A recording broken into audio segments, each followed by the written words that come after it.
Electric motor एक complex circuit है और कुछ नहीं, यह एक छोटा सा सर्किट है जिसमें बल्ब जल रहा है और सिंपली इस तरीके से इलेक्ट्रिसिटी इसमें फ्लो हो रही है। यही इलेक्ट्रिसिटी जब मोटर में एंटर करती है तो मोटर को रोटेट करवाती है। चलो इस सिंपल से सर्किट को ही इलेक्ट्रिक मोटर के सर्किट में कन्वर्ट करके देखते हैं। इस बल्ब को जलने के लिए इसका सर्किट पूरा होना जरूरी है। यदि कहीं से भी वायर ब्रेक हो गया तो बल्ब काम नहीं करेगा और वायर के बीच में कनेक्शन बनाने का और ब्रेक करने का काम स्विच का होता है। यहाँ पर आप ध्यान से देखोगे तो इलेक्ट्रिसिटी का फ्लो कुछ इस तरीके से हो रहा है। यदि हम बैटरी की डायरेक्शन को बदल दे तो करंट का फ्लो भी बदल जाएगा। यहाँ पर बल्ब तो दोनों ही केस में जल रहा है, लेकिन बदलाव हुआ सिर्फ इलेक्ट्रिसिटी के फ्लो करने का। तो क्या हम इलेक्ट्रिसिटी के बदलाव को कहीं पे काम में ले सकते हैं? जी बिल्कुल ले सकते हैं, पर इससे पहले हम समझ लेते हैं मैग्नेट की कुछ प्रॉपर्टीज के बारे में।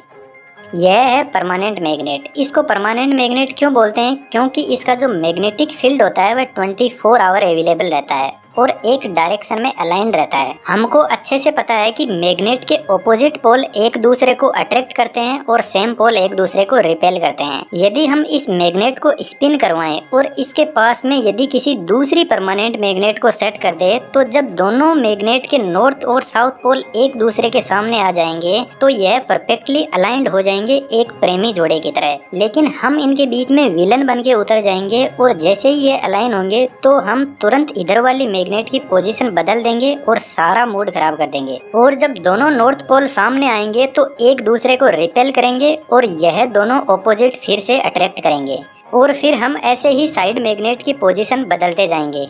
पर क्या ऐसा पॉसिबल है? मोटर तो बहुत फास्ट रोटेट करती है, तो हम बार बार मैग्नेट नहीं बदल सकते। इसके लिए हम एक बहरूपीय को बिठा देते हैं जो कभी भी अपना जेंडर बदल लेता है और इस बहरूपीय को बोलते हैं टेम्परेरी मैग्नेट। यदि हम किसी आयरन के रोड पर वायर को इस तरीके से लपेट कर उसमें सप्लाई दे तो यह एक मैग्नेट की तरह काम करेगा और इसमें भी नॉर्थ और साउथ पोल जनरेट होंगे। लेकिन इस मैग्नेट की खास बात यह है कि यदि हम इस बैटरी की डायरेक्शन बदलते हैं तो करंट की डायरेक्शन के साथ में इसके पोल की डायरेक्शन भी बदल जाएगी कुछ इस तरीके से। यदि इस रोटेटिंग मैग्नेट की जगह इस टेम्परेरी मैग्नेट को रखकर सप्लाई देंगे तो इसमें पोल क्रिएट होंगे और जैसे ही साइड वाली मैग्नेट के साथ में यह अलाइंड होगी तो हम इसकी सप्लाई बदलकर नॉर्थ को साउथ और साउथ को नॉर्थ बना देंगे। महान साइंटिस्ट निकोला टेस्ला ने ही ऐसी मोटर की खोज की थी। इन्होंने ही सबसे पहले दुनिया को रोटेटिंग मैग्नेटिक फील्ड के बारे में बताया। यहाँ पर मैं इसके बारे में बहुत ज्यादा कुछ एक्सप्लेन नहीं कर पाऊंगा, इसलिए आप निकोला टेस्ला बुक समरी को कुकू एफएम पर ऑडियो फॉर्म में सुन सकते हो और निकोला टेस्ला के और भी बहुत शानदार इनोवेशंस के बारे में जान सकते हो। कुकू एफएम इंडिया का बहुत ही शानदार लीडिंग ऑडियो शो प्लेटफॉर्म है जिस पर आप और भी बहुत सारे साइंटिस्ट की बुक को ऑडियो फॉर्म में सुन सकते हो, वह भी अपनी रीजनल लैंग्वेज में। यहाँ पर 4000 घंटों से भी ज्यादा की कंटेंट लाइब्रेरी अवेलेबल है। लिंक वीडियो की डिस्क्रिप्शन में दिया हुआ है, वहाँ से आप कुकू एफएम ऐप को डाउनलोड कर सकते हो। इसके अलावा फेस्ट 250 यूजर्स को मेरा कूपन कोड LDA50 यूज करने पर 50% डिस्काउंट मिल जाएगा और एक साल की कॉस्ट 399 से 199 रुपीज हो जाएगी। जब टेम्परेरी मैग्नेट इस पोजीशन पर होगी तो फिर से वही सिचुएशन क्रिएट हो जाएगी। सेम पोल रिपेल करेंगे और ऑपोजिट अट्रैक्ट करेंगे। बस हमने मोटर का ऑलमोस्ट सर्किट तैयार कर लिया है। यदि हम साइड में एक और मैग्नेट सेट कर दे इसको स्ट्रॉन्ग बनाने के लिए तो दोनों मैग्नेट मिलकर काम करेगी और बीच वाली टेम्परेरी मैग्नेट को स्ट्रॉन्ग मैग्नेटिक फील्ड प्रोवाइड करवाएगी रोटेट करने के लिए। लेकिन मोटर में साइडों में 2 स्ट्रॉन्ग परमानेंट मैग्नेट रखी होती है और बीच में इस आयरन रोड की जगह कॉपर वायर के लूप बनाए जाते हैं जिसको आर्मेचर बोलते हैं। यदि हम इस लूप में सप्लाई देंगे तो यह लूप मैग्नेट के पोल क्रिएट करेगा कुछ इस तरीके से। जब मैग्नेट रोटेट करके ऑपोजिट डायरेक्शन के साथ में अलाइन हो जाएगी तो हम मैग्नेट की डायरेक्शन बदल देंगे और इस तरीके से लूप रोटेट करने लग जाएगा। लेकिन लूप की सप्लाई बदलना पॉसिबल नहीं है, इसलिए यहाँ पर एक डिवाइस यूज में ली जाती है जिसको बोलते हैं कम्यूटेटर। कम्यूटेटर कोयल के दोनों साइड से कनेक्टेड रहता है और बीच में से सेपरेट रहता है कुछ इस तरीके से और कम्यूटेटर को सप्लाई करता है ब्रशेस कम्यूटेटर की बॉडी पर टच रहते हैं और जब कम्यूटेटर रोटेट करता है तो यह घिस जाते हैं, इसलिए इनके पीछे स्प्रिंग होती है जो कम्यूटेटर के ऊपर प्रॉपर फोर्स लगा के रखती है।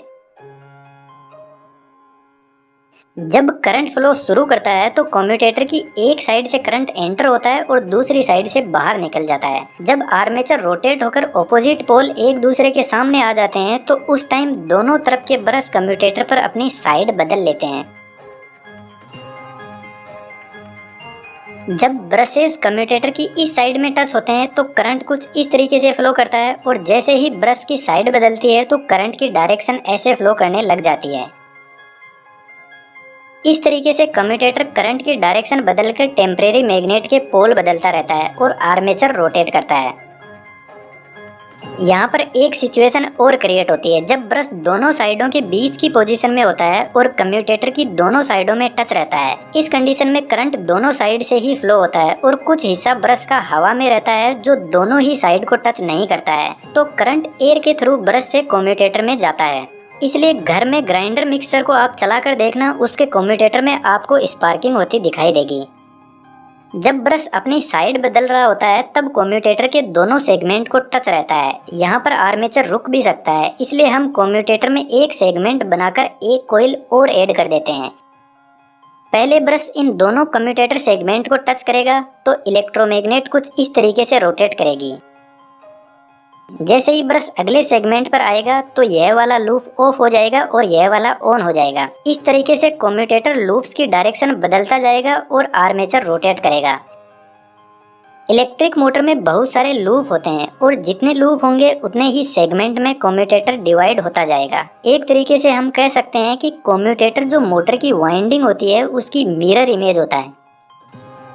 लेकिन मोटर में इन लूप के अंदर बहुत सारे वायर होते हैं कुछ इस तरीके से, जिनको हम वाइंडिंग बोलते हैं। बहुत सारे वायर इसलिए होते हैं ताकि यह सभी मिलकर स्ट्रॉन्ग मैग्नेटिक फील्ड जनरेट कर सके और जितना मैग्नेटिक फील्ड स्ट्रॉन्ग होगा उतनी ही मोटर फास्ट रोटेट करेगी। इंजीनियरिंग की लैंग्वेज में यह दोनों साइड में परमानेंट मैग्नेट लगी हुई है जो रोटेट नहीं कर रही है उनको स्टेटर बोलते हैं, जो रोटेट कर रहा है उनको रोटर बोलते हैं, जिन पर आर्मेचर वाइंडिंग लगी रहती है। इन वाइंडिंग के सेटअप को बॉडी में सेट करके मोटर की डिजाइनिंग कर दी जाती है। यह जो हमने मोटर डिजाइन की है यह एक डीसी मोटर है। जो मोटर बैटरी से ऑपरेट करती है वह डीसी मोटर ही होती है। दोस्तों, डिस्क्रिप्शन में कुकू एफएम का लिंक दिया हुआ है, निकोला टेस्ला बुक समरी को जरूर से सुनना। और भी बहुत सारे मोटर होती है जिनके बारे में आप चैनल पर विजिट करके उनके बारे में समझ सकते हो। Thank you.